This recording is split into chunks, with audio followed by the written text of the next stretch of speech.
Good morning students.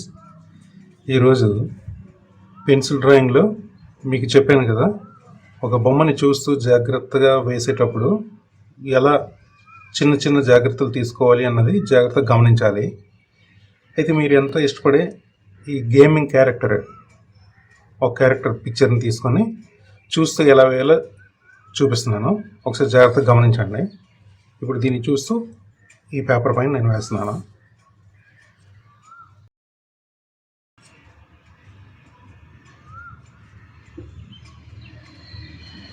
ఇందులో నేను ఎలా ప్లాన్ చేస్తానంటే, ఈ హెడ్ పార్ట్ ఇక్కడ రావాలి, అలాగే ఈ షోల్డర్స్ ఎంత ఏరియాలో రావాలి, నడుము వరకు, నెక్స్ట్ లెఫ్ట్ లెగ్ సుమారుగా సైజ్ ఎంత ఉండాలి అన్నది చూసుకొని దీన్ని కాస్త చిన్నదిగా పెద్ద చేసి వేస్తున్నాను. ఇక్కడ ఇది చూడండి.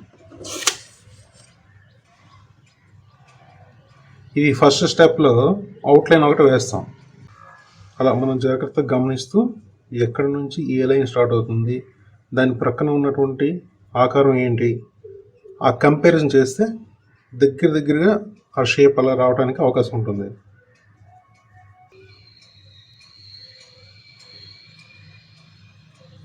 ఈ టై షేప్ ఇలా ఉంది. నెక్స్ట్ ఈ లెఫ్ట్ హ్యాండ్ కూడా వేద్దాం. వేసిన తర్వాత అప్పుడు డౌన్ పార్ట్కి వద్దాం.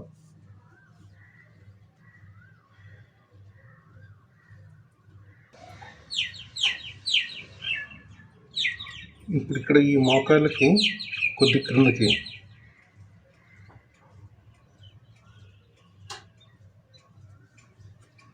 దీనికి ఈ షేప్కి ఎదురుగా ఇక్కడ మనం వచ్చింది కుడివైపు. జాగ్రత్తగా గమనించండి. దగ్గరలో ఇక్కడ ఇది ఎంత గ్యాప్ ఉంది అన్నది ఒకసారి చూసుకోండి. ఇక్కడ నుంచి ఇక్కడికి ఉన్నటువంటి హైట్లో సగానికి ఉంది, ఇక్కడ నుంచి ఇక్కడికి ఉన్న హైట్లో సగం, ఇక్కడ నుంచి ఇక్కడ వరకు ఉన్న హైట్లో సగం, ఇంత డిస్టెన్స్లో అలా మనం కంపారిజన్ చేసుకోవాలి. పక్కన ఫస్ట్ మనం గీసిన గీత, తర్వాత గీయబోయే గీతని అలా కంపారిజన్ చేసుకుంటూ వేస్తే ఆటోమేటిక్గా షేప్ పర్ఫెక్ట్గా రావడానికి అవకాశం ఉంటుంది.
ఇది సెకండ్ స్టెప్.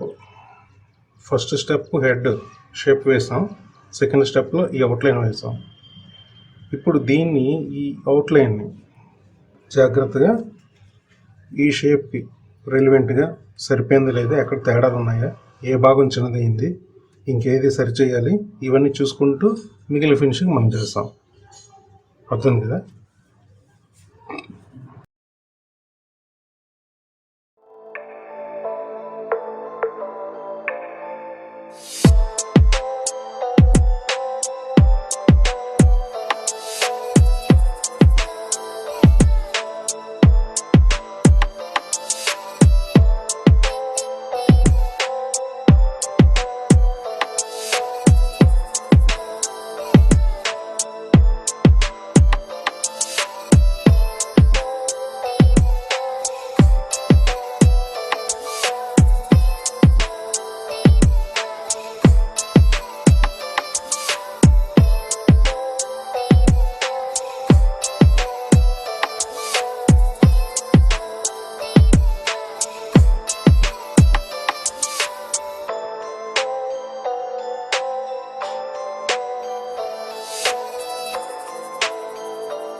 ఇప్పుడు ఇందులో డార్క్ కనిపిస్తున్నటువంటి షేడ్స్ యాజ్ టీజ్గా అలా వేయడానికి ప్రయత్నించేద్దాం. అది ఒకసారి చూడండి, డార్క్ చేస్తాను.